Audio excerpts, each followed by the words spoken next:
I'm not muted. Hi, Kim. Can you hear me? So right in the chat if they can. It's a good idea.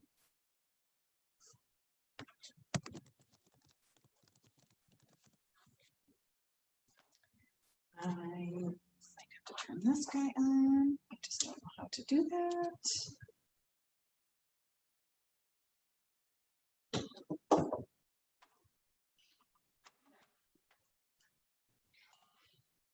I don't know what this gets plugged into. Sorry, I am just not a techie person, so I always have to figure this all out.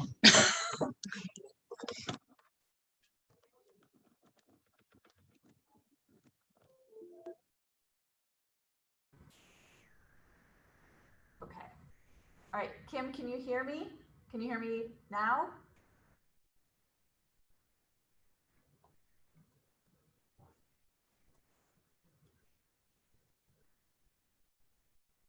Kim? My default microphone has changed. That's fine.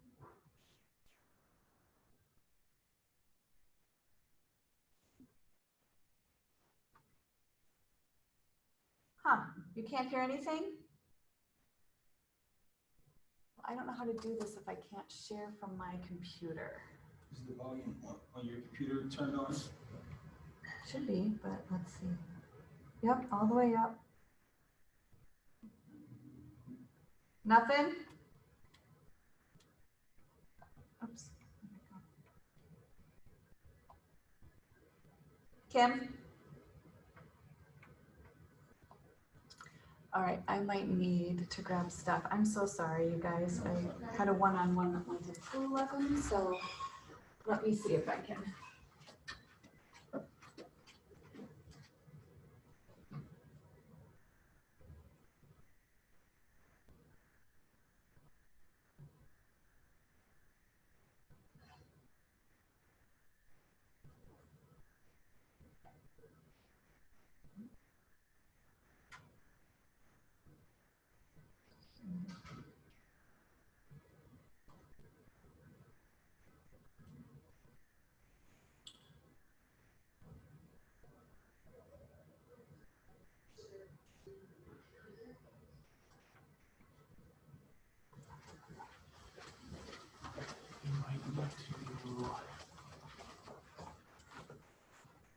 So this is plugged in and it said it's working. Okay. But she says she can't hear. Oh. Yeah, looks like that's the one you're using.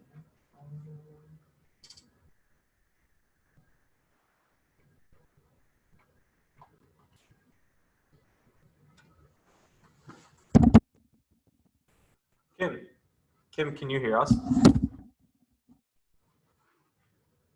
I mean, it's picking up our audio. Okay. You can see the green Yeah. jumping. Well, she said maybe she should log off and sign in. Maybe that would help.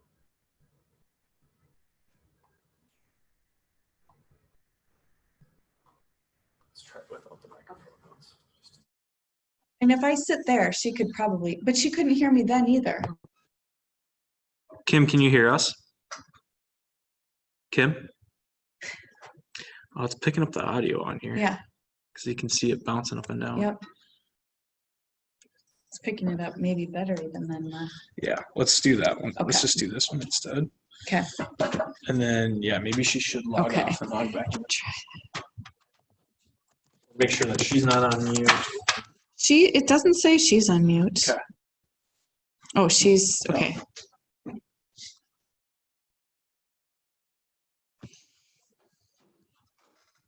She's on twice. Yep. We have two Kim, Kimberly and Kim. And your audio's on because I heard it ding when she Yeah. hopped on. So Okay. left on the other one. Maybe she's trying from her phone or something. Hey, Kim, can you hear us?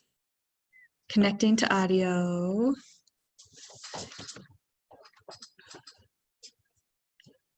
Okay. You're muted. Can you hear us? I think you can unmute her if you. I can hear you now. There we go. Okay. Cool. Phew. All right. Thank you, Taylor. All right. Okay. I am going to get started here, and thank you guys for bearing with me for a minute. So I was asked to come in and just kind of talk through my listing presentation. Did any of you go to or come here for Tony's class last week? Tony Cater? Kim, did you watch Tony's? I did not watch Okay. Tony's. All right. Well, You know what? I was quarantined and I was thinking, please don't get it. Please don't get it. So I was mentally somewhere else. Aha.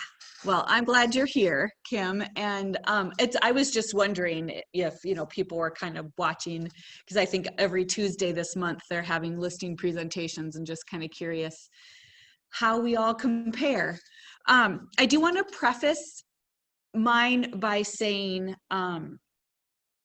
first off, I do probably 85% of my business is with my sphere, friends and family, friends of my friends and family. And so my listing presentation, I'll just be honest, is probably a little more relaxed than some that you might see. That being said, I'm happy to kind of share with you what I do and answer any questions, and I'd love feedback as well. Okay, I'm going to attempt to share my screen here. Actually, what I should do is pull up my listing presentation first. This is, I call it my pre-listing packet. It is, oops, that's not what I wanted to do. There we go. Okay, Kim, I'm going to share my screen. Okay.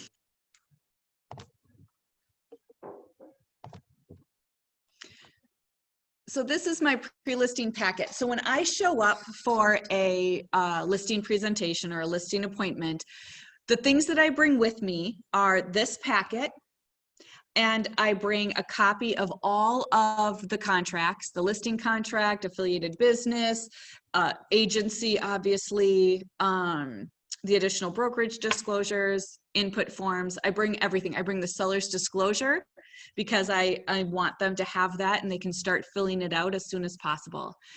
So I have copies of all of those contracts specific to that property. So they have the address on it, they're ready to go. I fill out the listing contract with everything except the date and the price, because we're going to talk about those things.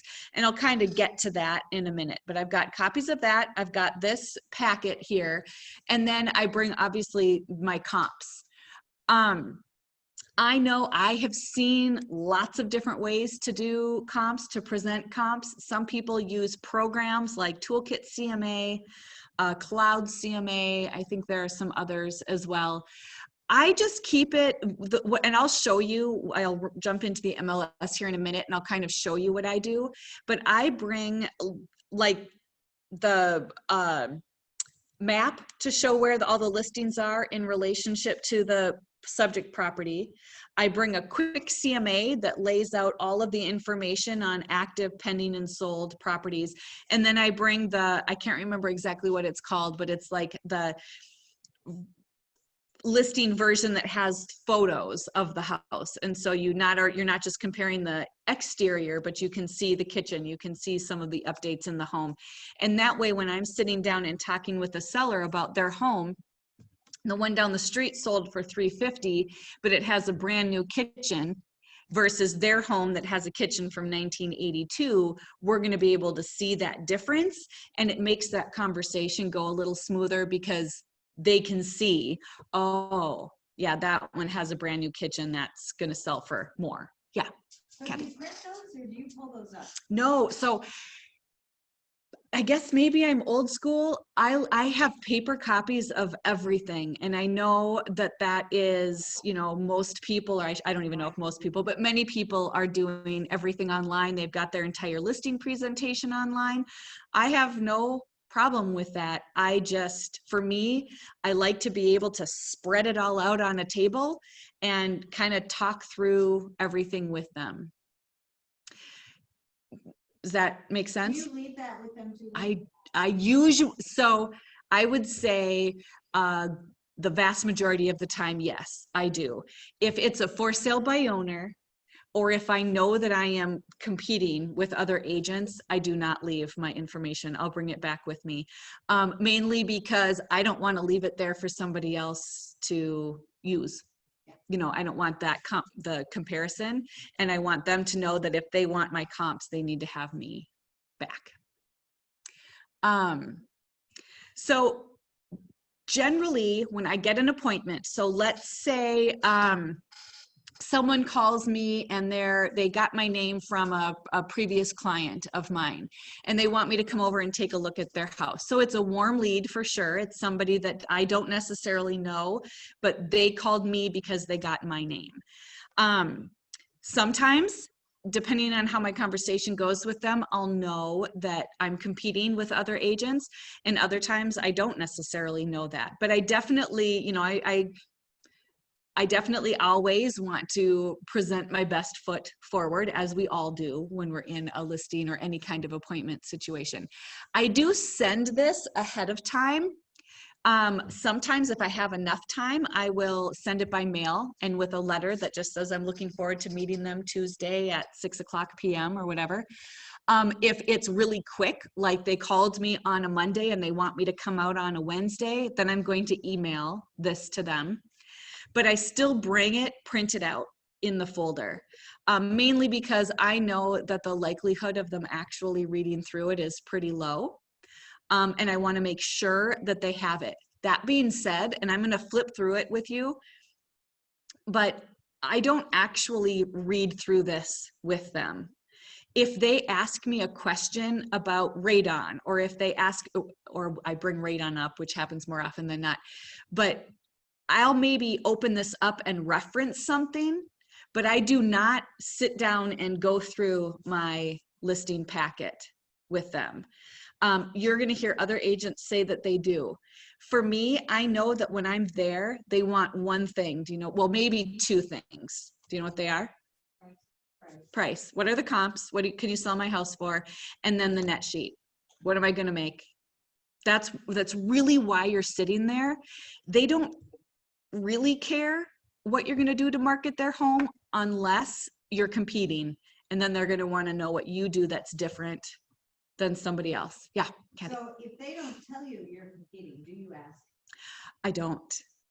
And I assume even when I do know that I'm competing, I talk as if I already have the listing. I don't ever say if you choose me. I don't ever say if I list your house. I say when. When I list your house, I'll do these things. As my client, you'll get these services. That's a confidence thing. Talk like you have it. Why would you give them the out? If I'm talking to them like I've already got their listing, it's going to make it a little bit harder for them to call and tell me I didn't get it. But more than that, it's a confidence thing. And you're projecting that message that you already won. Okay, so I have I'm not gonna lie, I took this straight from a KW listing presentation from like 4 or 5 years ago. I don't even know if that listing presentation is still there. I obviously reworded some of it to make it sound more like me, but this is just a little bit about, snapshot, I guess, of what I'll do for a client. Again, I can't think of a time I've ever read through this with a client. I'll take that back. The first probably three or four listing appointments that I ever went on, my listing presentation has changed. I mean, it's unrecognizable today versus what it was 5 years ago. But those first several listing appointments I went on, I did feel like I needed to go through every page of my listing presentation and essentially, like, I didn't read it to them, but I almost read it to them. And what I noticed is people's eyes would just glaze over. They don't care. And So I took a shot once and decided I wasn't even going to open it up unless they asked me about it.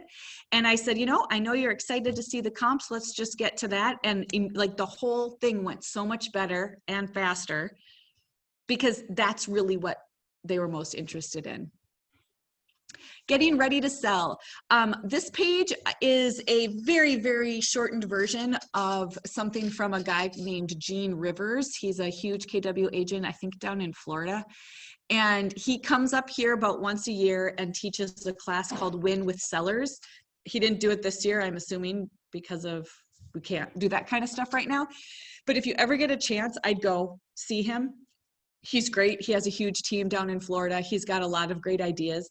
He sends for his team, when they get a listing appointment, he sends, it's like a 50 page packet to that seller that has, it was like 147 things to do to get your house ready to sell. And when I was listening to him and he was kind of, talking about this, I thought, okay, if I got that, I would be so overwhelmed, I would probably cancel the appointment. If I was like, I have to do all of this stuff just to get my house ready to sell. So I decided to pick some things that I know will make a difference when you're getting your house ready to sell. So having the furnace professionally serviced. Most buyers are going to ask for it. So if you have a receipt that you've done it in the last year, or you have it done right before it's listed, then you can say to a buyer, oh, we already had that done. You don't even need to ask for that. Obviously deep cleaning the entire house. And I always talk about, when I say deep clean, I mean like cleaning the blades of the ceiling fan, wiping down all of the baseboards, moving furniture and vacuuming underneath, like really getting in there and deep cleaning, not just picking up, not just doing quick dust. But if you can truly deep clean your house, it's going to be that much easier to keep clean while you have showings. And it does feel different. When you walk into a home that is deep cleaned, it feels different than you walk into a home that's been just picked up and quickly dusted. Decluttering, obviously, and then I do send a stager through my listings. She goes room by room and gives them a list of things they can do to really showcase that space. I always tell my sellers, do as much or as little of her to-do list as you'd like, but the more you do, the better that's going to be reflected in the sale price that you get. And you pay for that, right? I do pay for the staging consultation. If it's a vacant property, so no furniture, I do not pay for that staging, but I'll pay, my stager is about $200. I know Deb Edlund, an agent in our office, she does staging for $100, I believe, and she was great. I actually used her recently and she did a fantastic job. She charged $100. And I don't know if she's willing to go as far out as Christy, who I usually use. Christy owns a company called With Buyer's Eyes. She has a warehouse of furniture that she uses to stage vacant listings. She's her own, that's her whole livelihood. Deb obviously is an agent, and then she also does staging, but I had heard great things about Deb. Christy, I had a seller that wanted to be listed in a week and I needed to get a stager in there immediately, and Deb could do it and she was great. My clients were really happy with her. So I would, that puts their own stuff in the house. correct. That would be a staging consultation where they live there or there's furniture there, and really the stager is just going through and telling them to declutter, how to arrange furniture, that kind of stuff. And then I also, with Christy, I've had people like ask about painting, and I always say, yep, but wait and talk to Christy because she's going to help you pick good colors. So if you were to stage a whole house that's empty, how much is average cost? So for Christy, she will usually, if she's going to stage a vacant house, she stages the kitchen and dining room and living room. She'll usually pick the main bathroom and do like towels and a candle or something, and then the master bedroom and a master bath if there is one. So those are the rooms if you're doing a whole house. She won't ever do the entire house. But she'll do the main living areas and then the master bedroom. And generally, depending on the size of the home, anywhere from $1,200 to $1,600. Now, what I tell a seller, I do not pay for that. Oh, Mm-mm. okay. Yeah. But when it's a vacant home, and I've actually used photos to show this. I had a listing a while back that he did not want to pay for staging. And so we had photos, professional photos done with it empty. And it didn't sell, and it didn't sell, and it didn't sell. And we finally staged it. I had my photographer go back, and she took photos with it staged, and it sold relatively quickly after it was staged. So I actually have those photos to show like a room that's empty versus a room that's beautifully staged with Christie's stuff. And it just really shows when you walk into an empty house, it's not welcoming, it's not warm.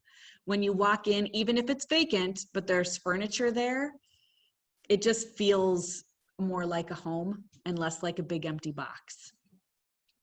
So when I'm talking to a seller about a vacant house and I mention the staging, and I'll tell them it's going to be, $1,500 to $1,600, right around there, their eyes usually get kind of big. And then I say, yes, but if I can get you $3,000 to $5,000 more for this house, then that's an investment. It's not an expense.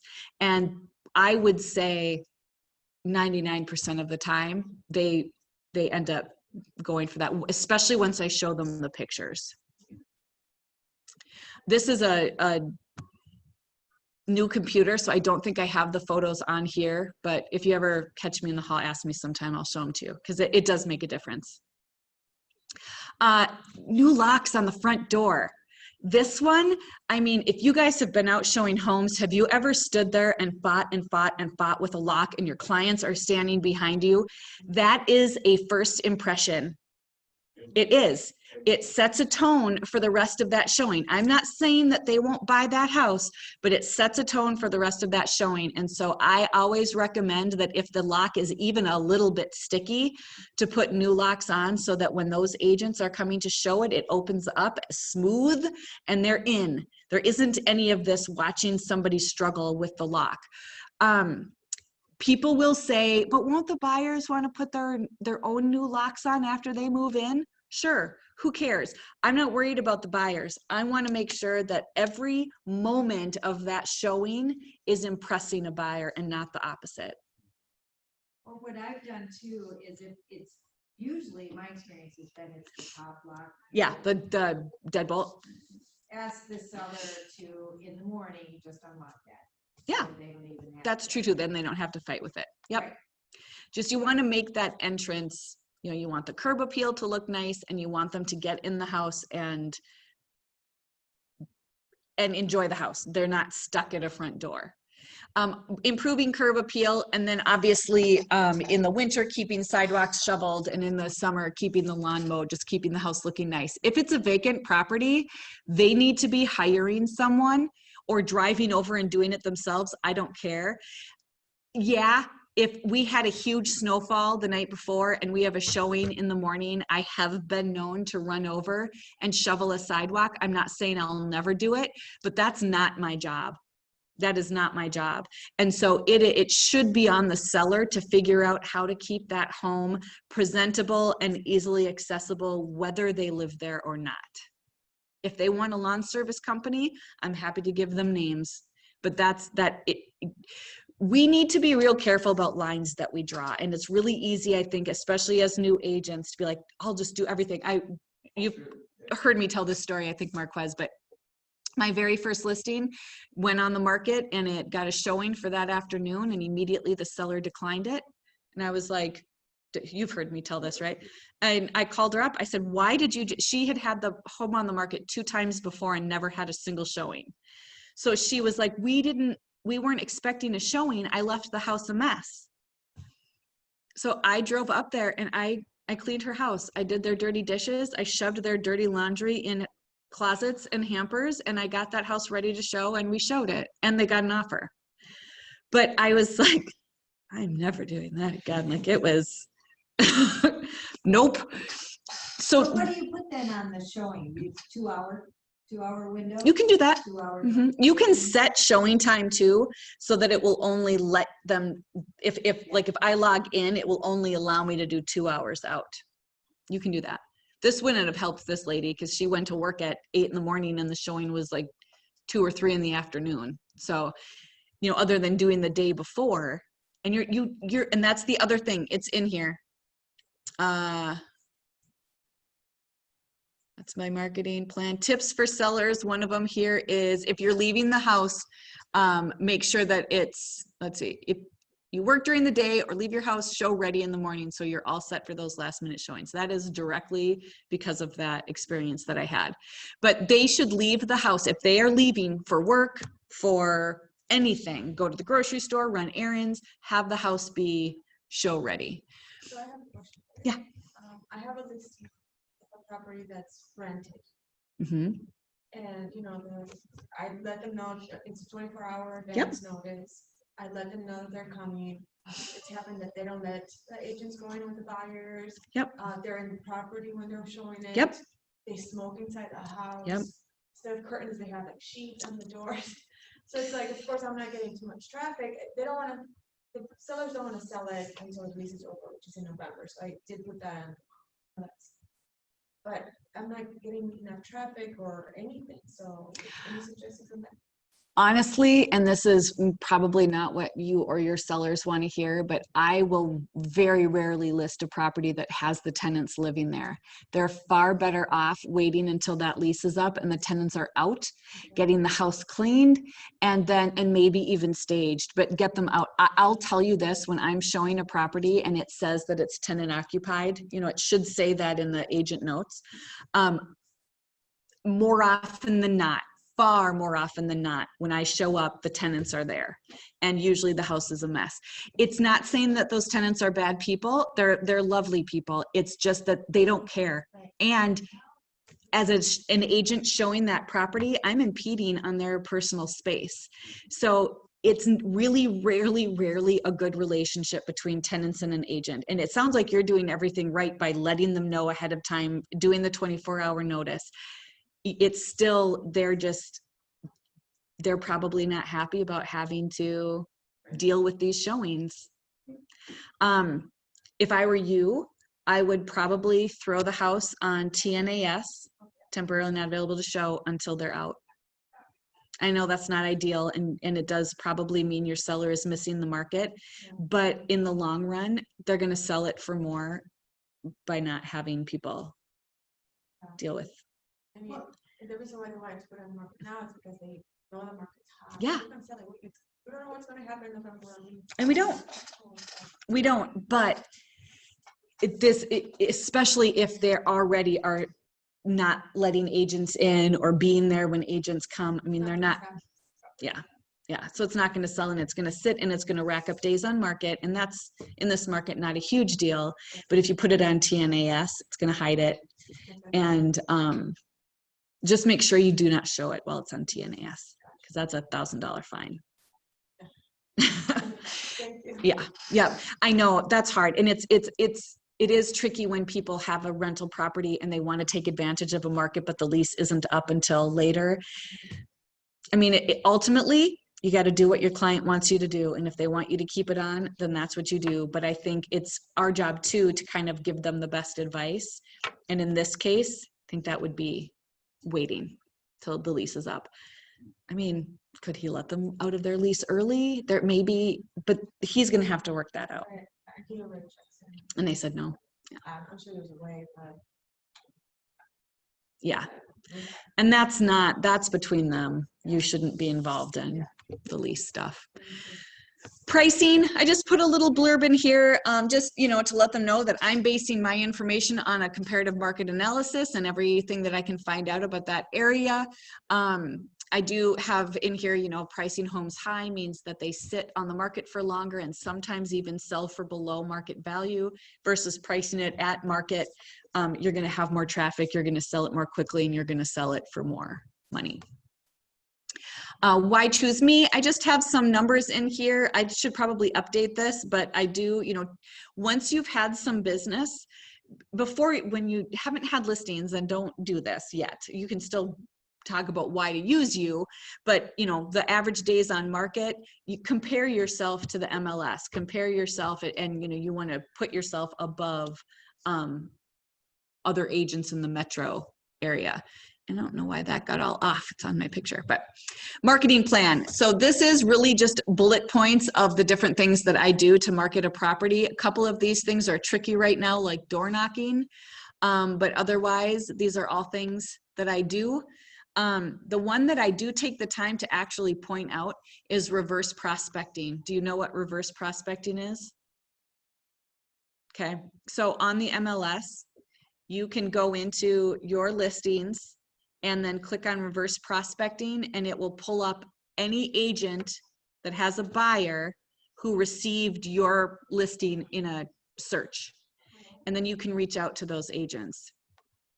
Works This- great for like price, if you drop the price. Yeah, or even just to say, like, I mean, with the way listings are right now, and they're so hard to come by, I mean, if I reach out to people and, you know, yeah, their client hopefully is also reaching out and saying, I want to see this, but it is amazing how I'll reach out to agents and then I'll see those names come through for showings.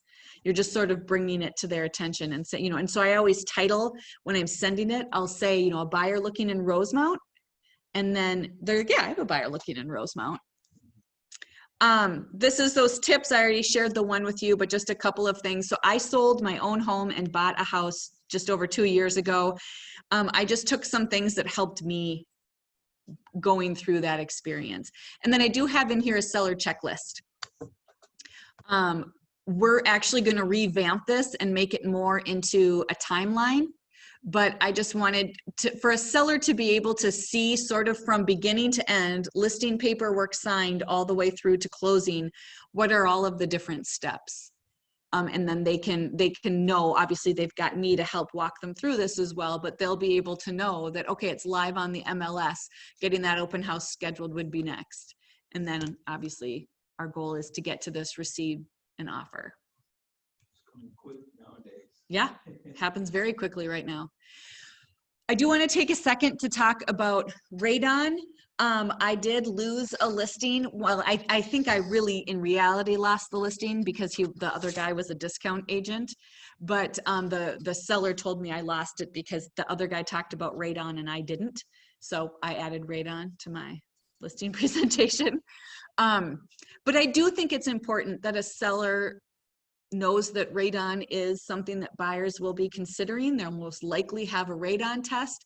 I let them know that, you know, the test levels are anything under 4, but 4 and above. Anything under 4, 3.9 and lower is considered acceptable.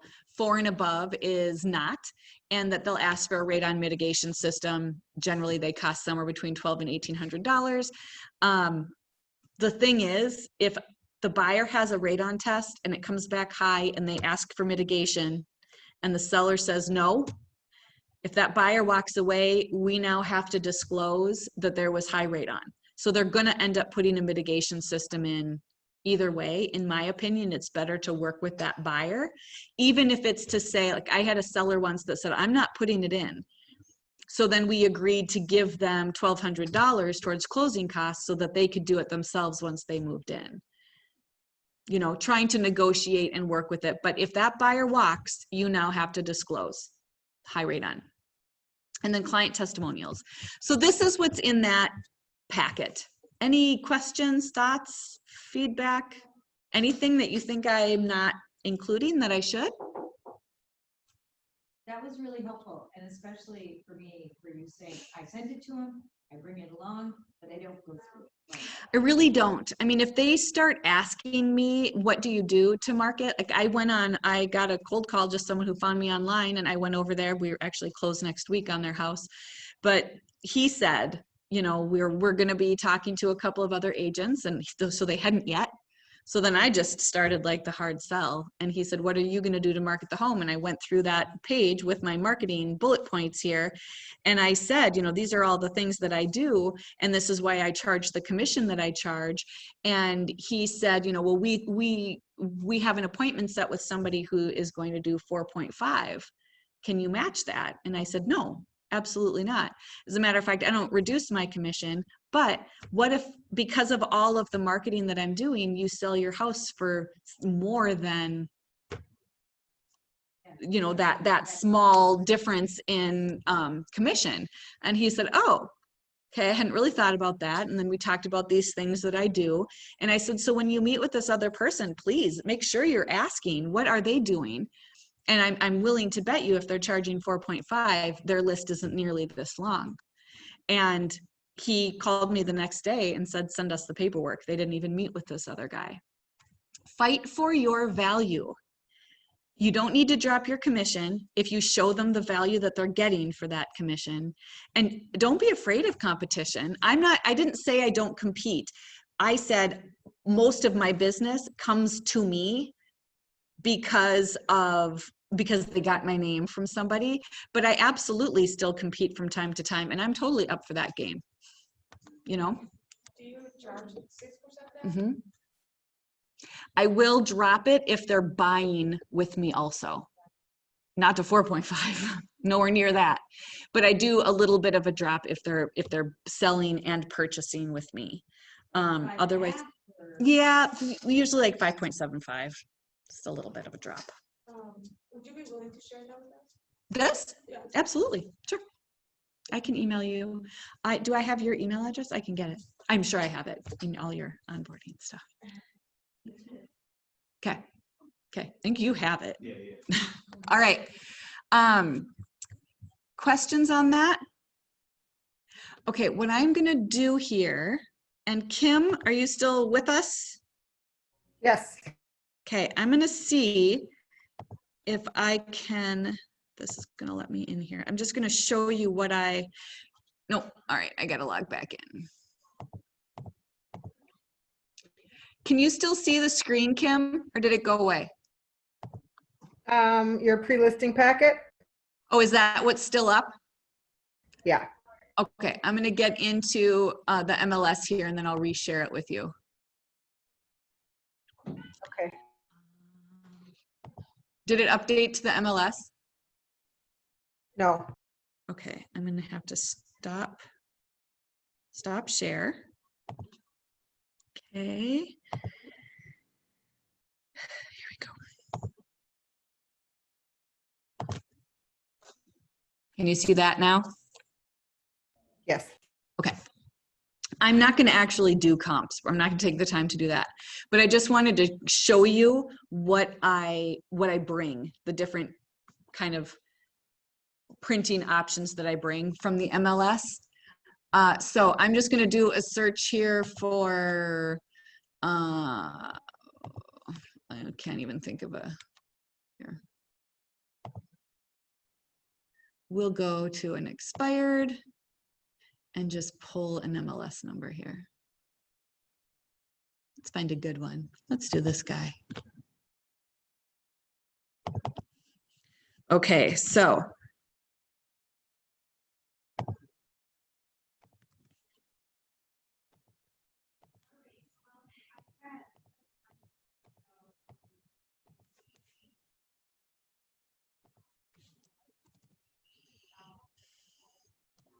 we'll do that, see if we get some. Family. Oops, sorry, I just want to make sure on the map that you can see. Okay, so I'm just going to pick some here. I'm not worrying about anything. So then I'm going to refine to the comps that I want. And I'm going to pull up the print options. Does everyone know where this is on the MLS? The first thing that I do is a map. Print to PDF, I'll show you this. And I like to bring the map because I want them to know that I'm pulling properties that are within a specific radius of them. I'm not pulling properties from all over the Twin Cities. And I tell them, you know, for the most part, I like to stay within a half a mile. If there's not enough information, I might have to go out farther than that. This also shows what's active.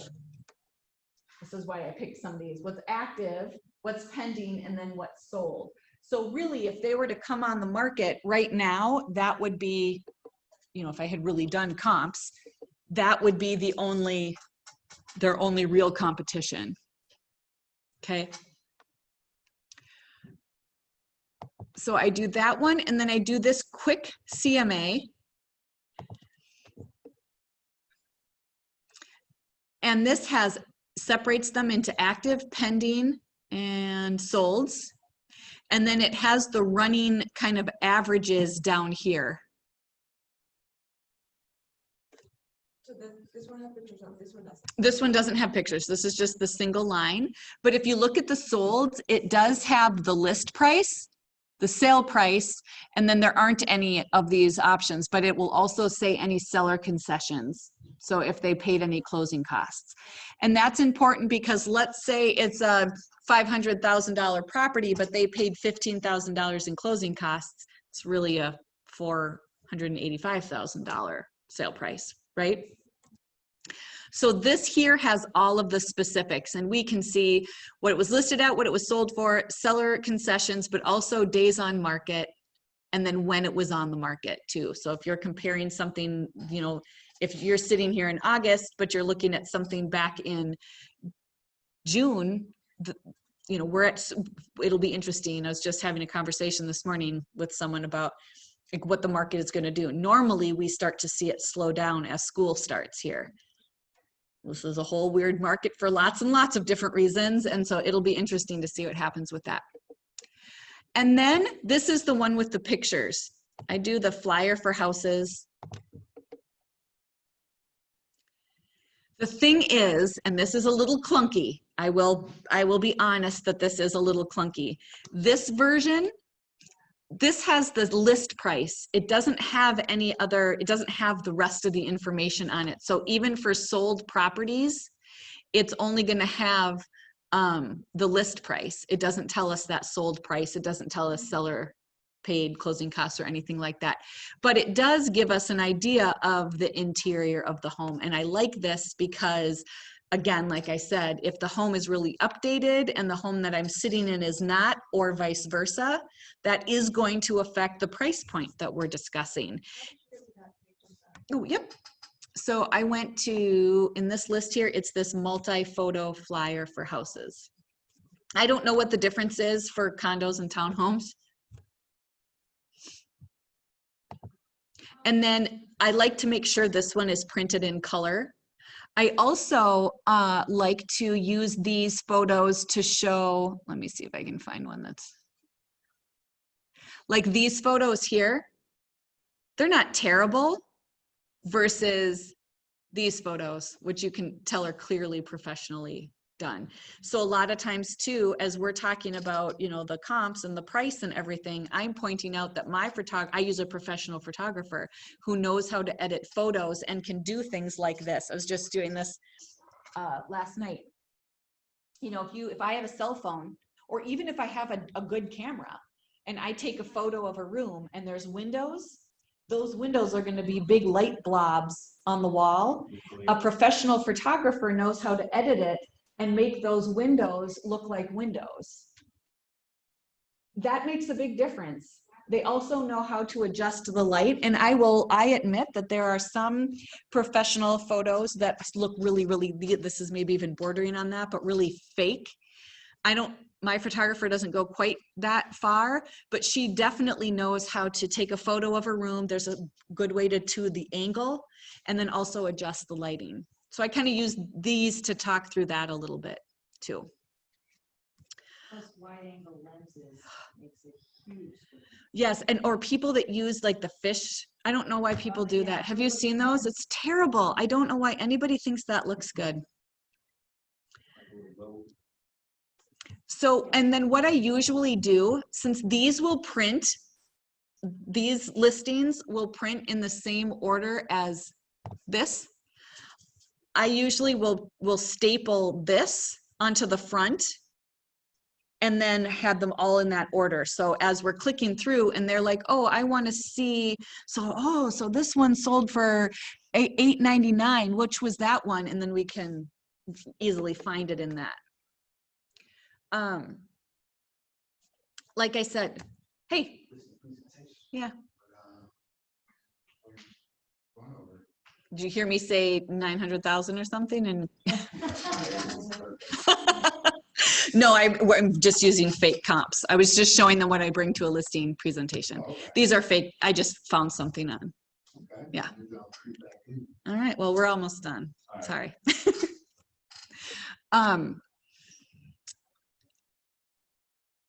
Anyway, I have nothing against Toolkit CMA, Cloud CMA, those different programs. As a matter of fact, let me see if I can even do it here. I think Cloud CMA is here. Yeah, you can do these through the MLS, Cloud CMA, and it'll just kind of pull up. You can pick the pages that you want. Oh, this is totally different. Okay. I'm not going to do that. Sorry. Go ahead and play around with these or see what other people use. I just found that as I'm looking through the MLS, it's just easier for me to straight up print the pages that I want and bring them. And I have had no one complain. I've had no one even comment on it, other than I have had people say that they really like that they can kind of lay the comps out, like we take the staple out and they'll just lay everything out and kind of look it all over. You can't do that when it's online. That's my only real hang up with shifting my entire program to online. Thoughts, questions? When you've done comps or prepared for a listing presentation, what have you done in the past that maybe I'm not doing? I've never done it. What do you usually do? I just talk to my friends. I work with investors a lot, so it's just a lot easier because Yeah. we already have the price in mind before they do it. Right. And then I work 99% of my clients are Latinos, Yeah. and they're very trustful. Mhm. So they most of them are referred already, so they know that I've done something Right. before. But I think this is going to be nice for you to schedule. Well, I think more than anything, especially bringing these pages, if nothing else, it just gives them an idea of what do other homes look like that are on the market in the area. And I mean, these are very high-end homes. I mean, they're not all going to look like this, but you know, how does their home compare? And it's really hard to, you know, people will get really hung up on, well, the house down the street sold for $350. We want to sell ours for $350. And if I know that that has, you know, more square footage and a nicer kitchen and an extra bedroom, it's hard to verbalize why their home isn't going to sell as much, but it's really easy to look at a picture and see, like, well, this is the picture. This is the kitchen in that home. And yours is, you know, has original woodwork and Formica countertops. There's going to be a price adjustment for that. There's very little pushback on that. And so that's why I like to bring these photos. Maybe we should do email them comps, but you know, do they look at them? I don't know. I bet they probably do. Most people really like to see what other homes sold for. They really like to, they're always like looking at the piece of paper with the, I mean, and again, it's information. I think it's important information for them to have. It's a snapshot of their neighborhood or their area. It's also kind of like that relationship building, because now all of a sudden we're talking about these homes. We're talking about what their home has that maybe is better than these homes, you know, and so it leads to conversation. I don't do a lot of work with investors, so you know that really would be a whole different ballgame. I get that they already have a price that they're shooting for. Obviously, they need profit from that. That's great. That's great. Yeah, you will find that every agent does their own spin on different types of appointments. But this is just, you know, like I said, my whole thing has really evolved over the years. I used to do, I think it was Toolkit CMA. So I had like this whole listing presentation thing. And I ended up, I don't know, I just started doing this years ago. And this is what I've stuck with. That's all I got. Oh, and then I was going to circle back to the contracts. At the end, I'm really a no pressure person, and you know, I think there are agents in this office that would say that's not the correct way to handle the closing of an appointment. I definitely do bring out the contracts. I usually say something like, okay, I did bring copies of the contracts because I want to make sure you have a chance to review everything. And of course, if you're ready to sign, we can go ahead and do that. I'd say about 75% of the time they say, oh, okay, that's okay. You know, can you send them to us later? Or we need to decide on exactly what our timeline is. I do let them know that I do not pay for staging and I do not schedule photos until I have a signed contract. So they know that next step, because they'll always say, well, what's the next step? That's what people always say. What's the next step? Well, the next step would be getting the stager through your home, so that you can start doing those things to get your house ready, so it's ready for photos and ready for showings. But I need a signed contract before we get there. And then I would say there's, 70 or 25, maybe even more than that, will say like, well, you have the contracts, let's just get them signed. They're right here, why don't we just do it? So do you leave the contract if they don't sign it? Yeah. Because I have not had good luck with that. I've had people say, well, here's what, if it's, they're going with, or they're getting different bids. Oh, yeah.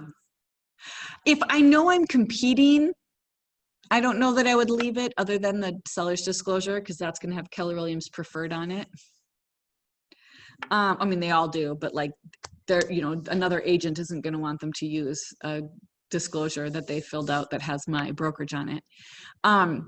But usually I leave it, and I'm telling them this, please read through and review this stuff. Let me know if you have any questions. And then when you're ready, we can do it all electronically. And that is usually how people do it. But lately, I don't know if it's because of this market and people are just like wanting to take advantage of the current market. But I have had several people recently that just say, can we just sign everything right now? Yeah, you absolutely can sign everything right now. Everybody's seeing how good it's going. Mm-hmm. One of my favorite stories is this lady I've been talking, she was a sign call from a 1-level townhouse I had a couple years ago, and I went out to their house a couple years ago and met with them, and then their kids talked them out of selling, and so kind of have stayed in touch with them. They're this like lovely older couple, and I don't know, it was maybe a month ago now. I had checked in with them at the beginning of the pandemic. I said, as an essential employee, I'm out all the time. If there's anything you need me to bring you, let me know. And she said, oh, well, we're in Arizona, but when we're back, we'll let you know. So I checked in with them again in May, and she was like, yeah, we're home. I don't know what we're going to do. Well, then she calls me in, it's like beginning of July. And her voicemail to me was, well, I guess we're going to sell. When can you come? It was like the saddest. And now they're winning multiple offers, and it's a sweet little house in Rosemount. But they realized, like when I went over there, they said we're watching all these homes sell, and we realized it's silly for us to not take advantage of it. So, all right. Okay, Kim, do you have any questions or comments? No, I don't. No. Okay. Well, I think we're gonna wrap up. Thank you. Thank you. See ya. Bye.